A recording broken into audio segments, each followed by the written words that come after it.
What's up, ladies and gentlemen? It is White Gamer, and today I'm going to be giving you guys some tips to hopefully improve your division, get a couple more wins. Maybe you're struggling to get into Elite Division or Div 1, and I'm also going to show you guys some examples as we're talking throughout the video. I do want to mention, guys, this entire year we've been playing in a top 100 club. We're 40 right now because we haven't played in a couple weeks, and I think our teammates don't play divs no more because it's the end of the year. So just want to throw out there. So this entire year, guys, normally in our main division club, we only play with 5 or 6 players, which is more than like the average. I would say on average, most teams that I've played against all year long or played with only have like 3 to 4 players. Some of them only have 2. So guys, I would say the first thing is having a formation that suits the positions you have. So this entire year, we've been using the 4-2-3-1 formation. Why? Because it has 2 DMs that can protect the middle of the pitch. Now, I normally play center back, so it's usually me at the back, and then we normally have 2 CDMs, a cam, and a striker. So, ideally, you would want a formation that has 2 DMs to hold down and protect the middle. I know most of you guys don't have a human CDM. I would try to find a human CDM on the EAFC 26 Discord server. I'll leave a link for that. A CDM that can read the passing lanes, make those interceptions, and then start the attack or help out the attack, make the interception, give it to your cam, or maybe find the striker.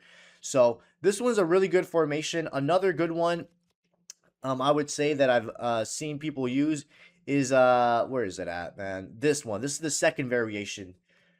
This one has more of a wide players, left mid and right mid, but it's still the same concept, left mid and right defensive mid. Another good one is that I've seen a lot of people use is the, where is it at? This one's another good one too, or this variation. The 4-3-3, again, 2 DMs. You have a CM, but if you have a cam, you can just free roam. This one does give you the options of wingers. This is kind of similar. Be careful if you are using this formation, you have bots. I would not recommend this formation if you have bots because the LCM and RCM are going to be pushing up way more and there's going to be gaps. So be careful with that one. And this is another good one, guys. A 4-2-2-2. Again, 2 DMs. You have left attacking mid, right attacking mid, and 2 strikers. So try to go for those formation. I've seen a lot of people, and I've played in clubs that use the 4-1-2-1-2. The thing about this is it's so narrow and it's so congested in the middle that if you play against a team that has a 4-2-3-1 or just wide players, wingers, wide mids, you're going to get smoked out wide because then your CMs are going to have to spread out and then there's going to be gaps in between. So that's why this one is like not as good because it's just so congested in the middle. So yeah, when it comes to formations, guys, those that I just mentioned are really, really good. And then trying to have a DM, guys. Trying to find a DM that's good, that can read the passing lanes. Ideally, you would want a human center back. But finding a good human center back is really, really hard this year. If you played more than 1 or 2 division matches, you guys know how bad the AR defending is. They struggle with the over-the-top through balls. That's something we have abused this entire year in my division club. Sending over-the-top through balls against the AI because they do not know how to track it. You don't need to be trying to beat the AIs on skill move and dribbling. I see people try to do that all the time. Have one of your teammates send you an over top through ball or through ball on the ground. Make your run ahead of time. Time your run so you're not offsides. And I promise you, you're going to be scoring or at least breaking free from the AI 95% of the time. I say 95% of the time because there is that 5% where sometimes they do catch up against you if you're a striker and attacker. But the majority of the time, guys, this year the AIs have been really, really bad, especially as an attacker. If you attack the fullbacks, either the left back or the right back, they always like to overpress. So as soon as they overpress, you can have someone send you over top through ball or play it short and then make a run because then it will turn into a 3 at the back because of how high the fullbacks press regardless of the tactic that you have set. Like, for example, we have our fullbacks at defend. They still push up. They still overpress.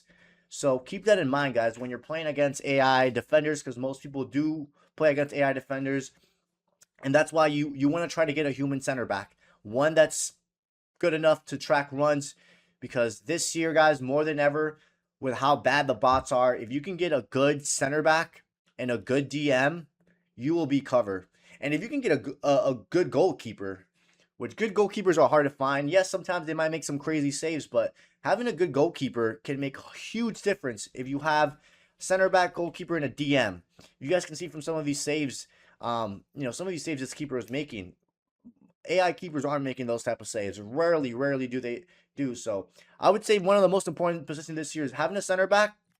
If you can't find one, having a DM. Have one of your friends play DM and try to have him or her not just play that role, but sometimes that person is going to have to drop a little bit and cover for the bots, because that's just the way it is this year, guys, with how bad the bots defending has been. They just don't know how to track and all that stuff. If you can have a human center back or goalkeeper, even better. Even better. Another thing is, guys, teamwork. I know it sounds super simple and basic. The amount of times I've played against teams that don't pass the ball, don't move the ball, they try to do everything by themselves, you're not going to win the games trying to be the superstar of your team, guys. This is the only game mode where you actually need to play as a team. It's not 1v1. It's you, your teammates, versus other human opponents' teammates. So moving the ball, going for the extra passes, feeding your striker if you're a cam or whatever, a winger. It's all about the teamwork, guys. And that's how you're going to win a lot of games, having teamwork and then having those positions that we mentioned, having a human CB or a human CDM. Again, try to find people on that EA Discord. I'll leave a link to it. If we go over to the desktop real quick here, you guys can see this EA Discord server that we'll put. People are always looking for players, teams. Try to find people here. There's like, what, how many people are on this server? There's like, I think 200,000 or like 150,000 people in this server.